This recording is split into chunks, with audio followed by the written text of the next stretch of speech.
Hey guys, welcome to another episode of Around the Diamond here at American Diamond Logistics. My co-host, Steve Wineriter. I am Kevin Mench, and with us today we have two special guests, and I will let Steve introduce them. Yeah, this is an exciting show. We got the two best business partners on the planet. We've got Jim Nichol and Cliff Robbins joining us today. How's it going, gentlemen? Well, good, Steve. Yeah. Well, hey. Another day in logistics. Another day. Moment. Yeah.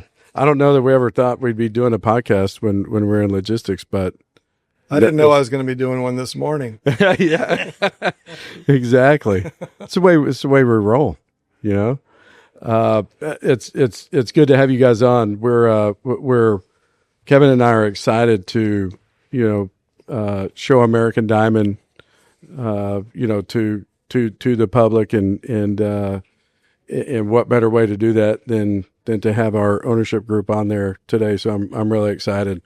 I'd like to give you guys an opportunity to share your experience and how you guys came over to American Diamond, and I'll introduce you guys. So Jim Nichol, our COO, Cliff Robbins, our CCO, and again my two business partners. So glad to have you guys today. Thank you.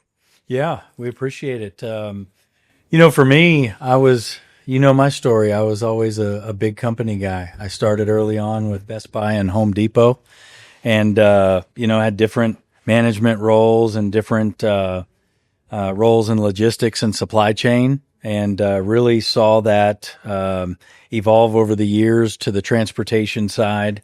You and I had met each other, probably 14 years ago when we had done some projects together, and just got to know you and got to know kind of your mindset with starting American Diamond. And, we got to talking about the opportunity to grow something special. And, me being a big company guy was a little hesitant with that. But just realized that if we believe in the concept, believe in the culture that you used to talk about, and how we form a company, then I felt like that was a good springboard for me to try something new and leave a $500 million company at the time to come join a $2 million company. So it was scary. It was exciting. It was all of those things rolled up into one, but it still is. It still is. So here we are. I'm 12 years into it as of September, and just so excited to see the past, the present, the future with ADL and where we're going to go. It's been a wild ride. So yeah, super exciting. I was telling Kevin in our previous episode that American Diamond was essentially a really small blip on the radar until you came over, and at that point we were legitimate at that point, right? It's like, I don't know about that. Who are these guys? Why is he choosing them? I think we faked some people out. That's right. No, I think for me, it's just the ability to be a part of something, the ability to put my name on it with you guys, and to grow it to what we've seen today, and just the evolution of supply chain, the evolution of ADL. The sky's the limit. So, 2026 and beyond, we've got a great team, a lot of new great additions, and super excited about where we're headed from here. Yeah, I call it the dream team.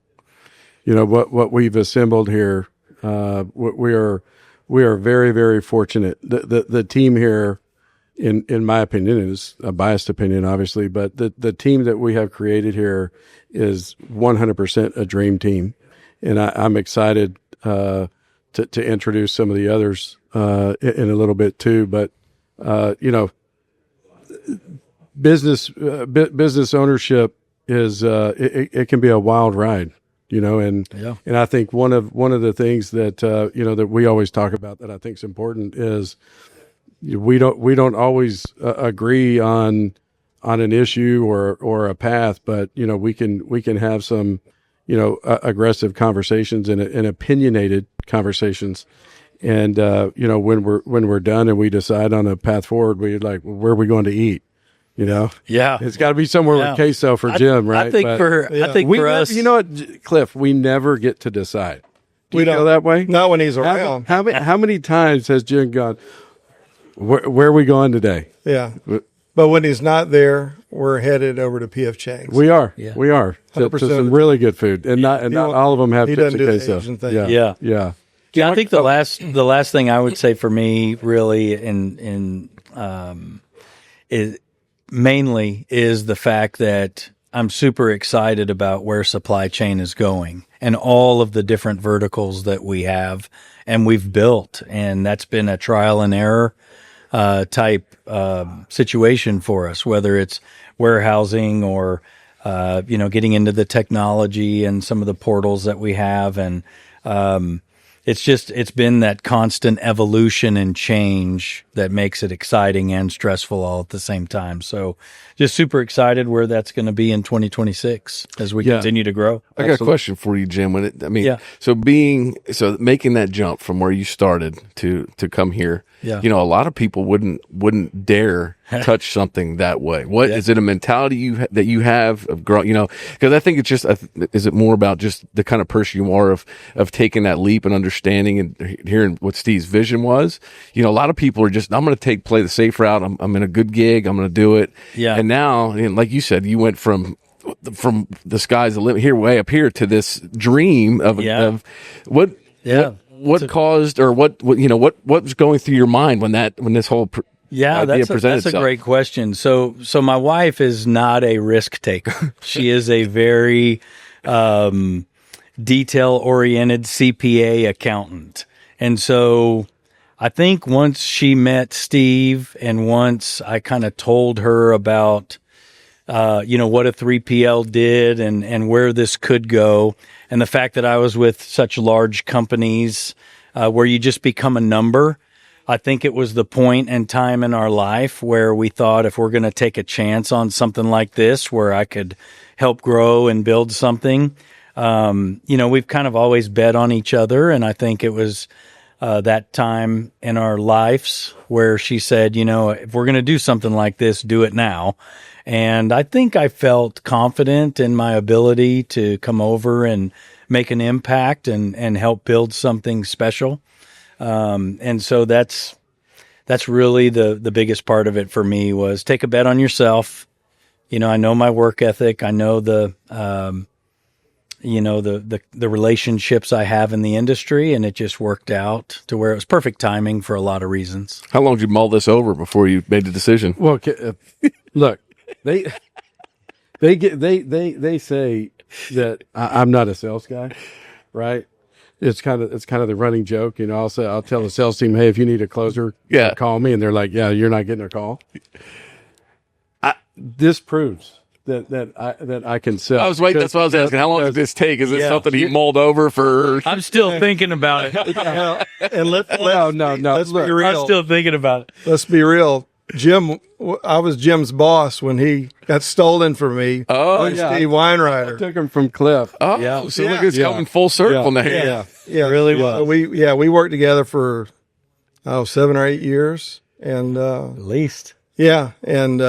Steve was a customer of ours at the time. We got to know each other on several different levels, and lo and behold, Jim had come to a crossroads, and I think that he saw the opportunity to. Again, I think Jim said it best when he said he wanted to put his stamp on something, and he was able to do that and come in and make a real impact. And like Jim, I had worked for large companies I've been in the business for 32 years. So, And he's only 45. I'm one of the old dudes in the building, but, these relationships here go back, 20 years. The three of us in some capacity or another. I'm kind of unique in that I was, obviously I worked with Jim, knew Steve as a vendor really, and a customer. But also, we were able to work together later on when I was doing another job and using American Diamond, and they were my vendor and I was their customer. And they just brought some unique concepts to the table from the very beginning. And we were moving a lot of freight in a lot of different modes. And, Jim and Steve had come down to Houston a couple of times. I'm based in Houston, and we worked through a couple of different scenarios. And I ran a department, and before long, I introduced American Diamond as a 3PL option. We were using mostly asset-based options at the time.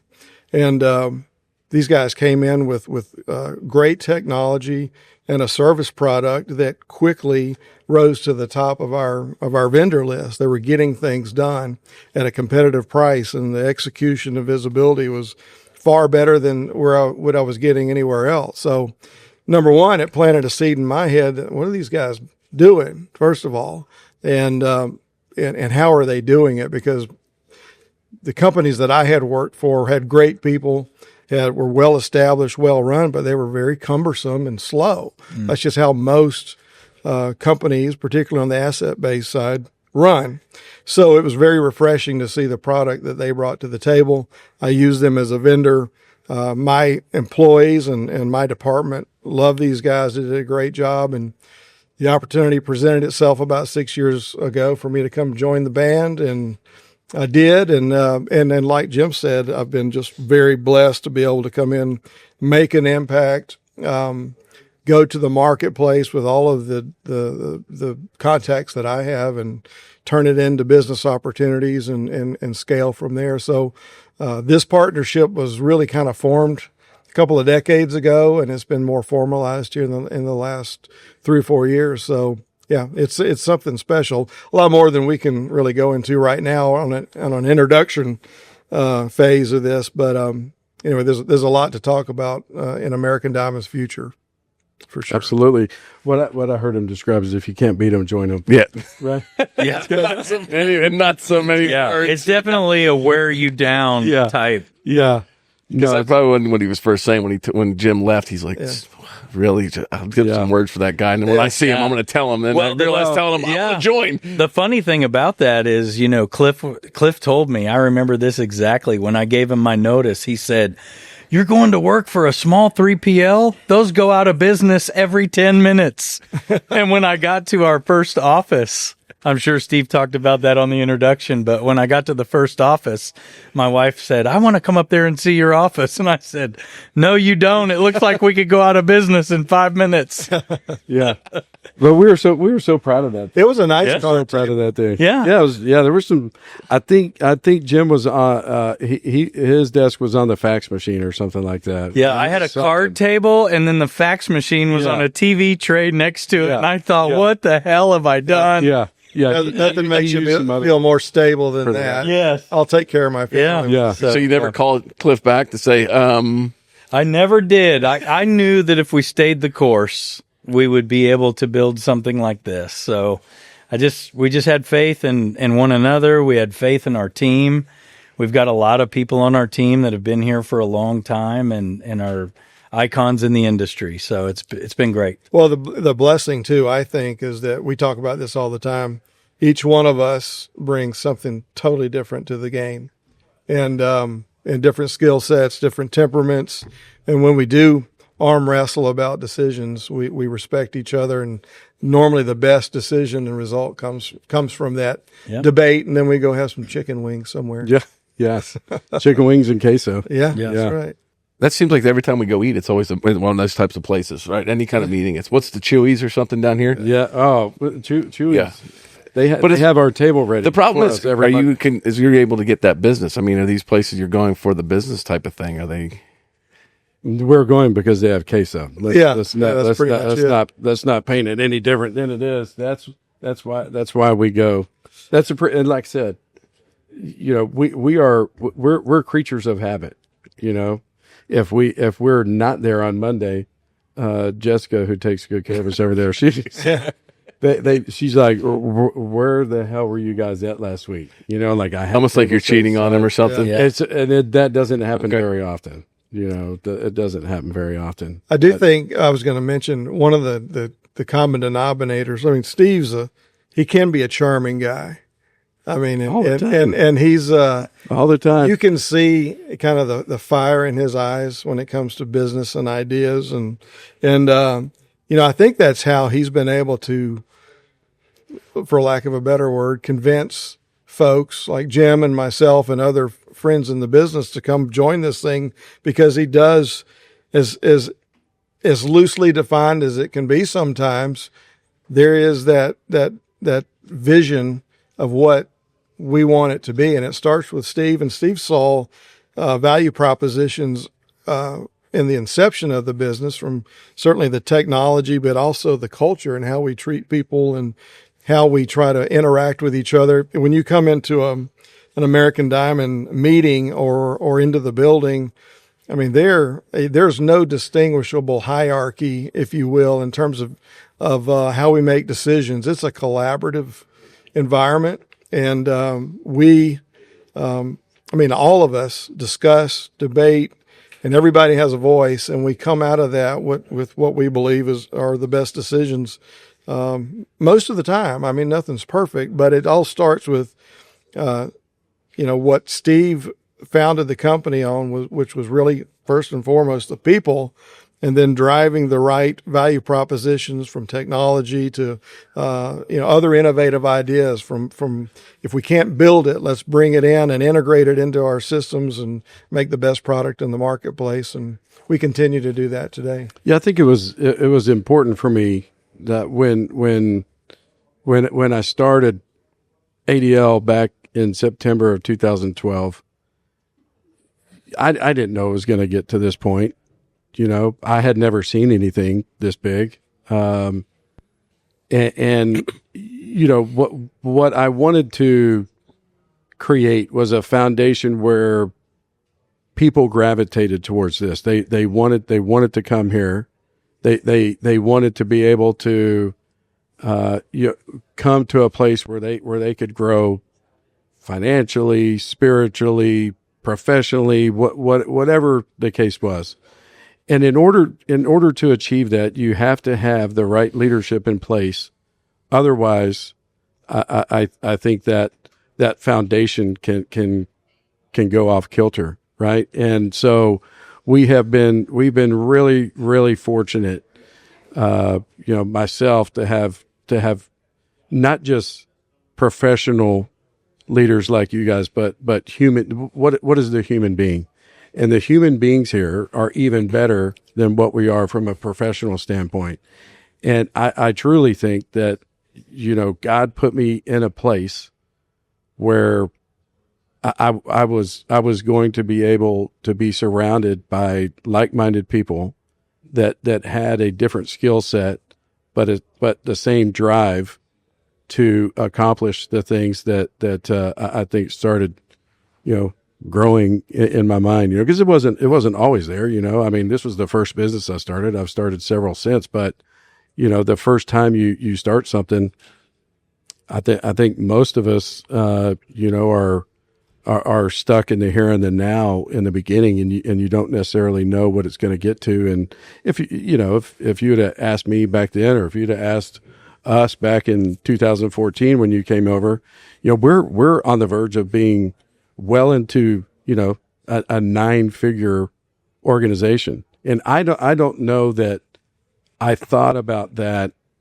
in, the first several years, but I think it does take the right human beings first and foremost to make something like this work. Sure. And that's a big consideration in all of the hires we make. Certainly you look at experience and the person themselves, but it's really a DNA question at the end of the day. Are they going to come in and really acclimate to this culture and hold the similar values and really, again, our theme on the wall is whatever it takes. Are they going to have that mentality when it comes to servicing our customers and providing solutions? And so that's a big part of it. You don't always get it right again, but but if you keep doing that and, addressing situations where there's not a fit, you get a pretty darn good team on your hands. And that's what we have today, probably. Yeah. I think what's been really humbling for me during this whole process in the almost 12 years I've been here is just how I've watched myself grow how I've watched myself make mistakes and, really, really come out on the other side of that and learn from them. You go through some very stressful times, just the ebbs and flows of the economy and the freight markets is always kind of a beating, but just to watch all of us kind of adapt our leadership styles and learn from it and, come together in some of the real tough times we've been through, some of the pivotal decisions we've made for the company over the last, 8, 10, 12 years. Just watching us evolve and grow and continue to grow as leaders. Because if you ever stop that, then you need to stop running a company. Yeah.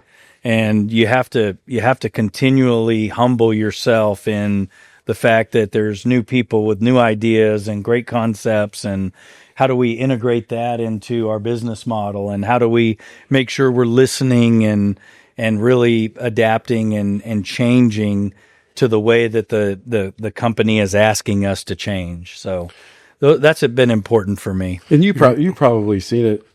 You were engaged in multiple organizations at the major league level, where some probably have different priorities than others, and I know from a leadership perspective, I saw you were talking about Tom Hicks after he passed away a couple months ago, and what his leadership and what he brought to the table, and you probably seen it and how important it is. That's what you want to do. That's what you guys are building, is a place where people want to come. They want to come here. Like you said, they're open to the ideas. They're gonna learn, but they're also not afraid to, like you said, to have a conversation. We talked about this earlier about having a conversation. Not afraid to say something to you or to whoever. It's not, with baseball when you were playing, it's you had to go, different hierarchies to go to. No, if I have a problem, I'm not going to go to somebody. If it's something that I have an issue with, and if they don't like it, okay, then they tell me to leave. Okay, but at least I know. Right, because if I have a problem with you, and I have to tell Cliff, I have to tell Jim to get to you, how do I know that story is going to get there? I want to be able to come to, like you said, there's a window here. I'm going to walk up and knock and say, hey, can I talk to you for a second? Okay. You're not looking around, well, did you go see Jim or Cliff or whoever first? No, it's just, that's what you want people to want to be there. They're going to understand that they're not always going to be right. They're going to learn. They're going to, and the best part about it is everybody's going to win. Right. Yeah. That's what you want. You're built. It's not, they talk about in sports, they're losing guys. No, they're not losing guys. They're just reloading. Right. That's what you're doing. You're reloading, and then you're growing. You're making it bigger and better. And that's what you're doing. Right. I mean, like you said, when you started this, 14 years ago, right, you kept reloading. Right. Jim's over here. Now we're reloading. Okay. Now Cliff's here. Now we keep reloading. Now what else are we bringing on to make this continue to grow? Right. Because you've talked about it. You're growing. We're at a point where it's trying to keep up. Right. You're going nonstop. At some point, you guys want this thing to be able just to run itself, right? That's the goal ultimately. Sure. And now, is it heading in that direction? Well, or can it head in that direction? I guess. I think for me, I think it's do we want to back off yet? Mm-hmm. It's been a real rush. This first 14 years, and you blink and there's 3 more gone. So, and we all really enjoy the day to day. Yeah.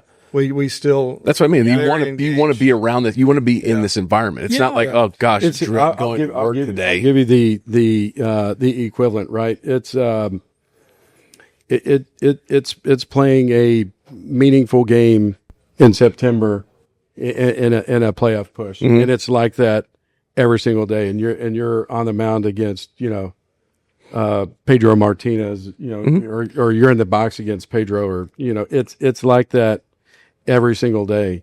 And what we try to do is and we've done a great job of this, is creating a model where it's like we're in the box against Pedro, but he doesn't have his best stuff that day.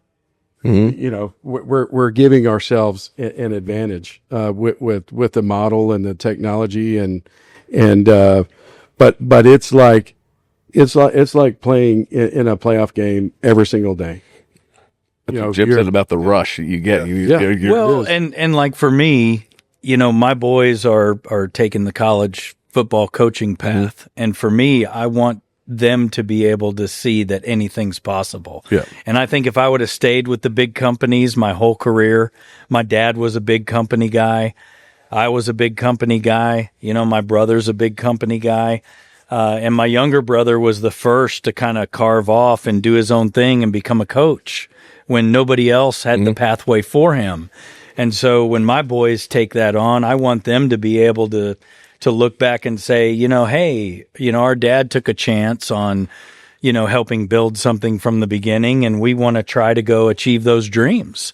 And the best way to do that is lead by example for them and show them that it is possible. Yeah. And back to one of the things Jim said earlier, this industry will test you in every way. And year in, year out is going to create a different environment. It's always changing. One of the unique things about the American Diamond model is that we're built to adapt. And where people get frustrated and quit and run into walls is when you're in an organization or around people that won't adapt. If you keep trying to do things the same way and keep bumping your head against the same things, it'll drive you crazy. But that's one of the things. We are a different organization. We've got the same core values, but we're very different year to year because we're constantly adapting. And if you look at the marketplace, it's different every year. I mean, there's different drivers, there's different, external factors, whatever. But we have done a very good job of building a machine that can change and will change, and it goes into the mentality of how we manage and what we're challenged with is as we grow. In fact, we're having some of these conversations now. How do we channel and create lanes to retain all of these core values and directions as we get bigger. So yeah. Well, I look forward to having you guys on future episodes.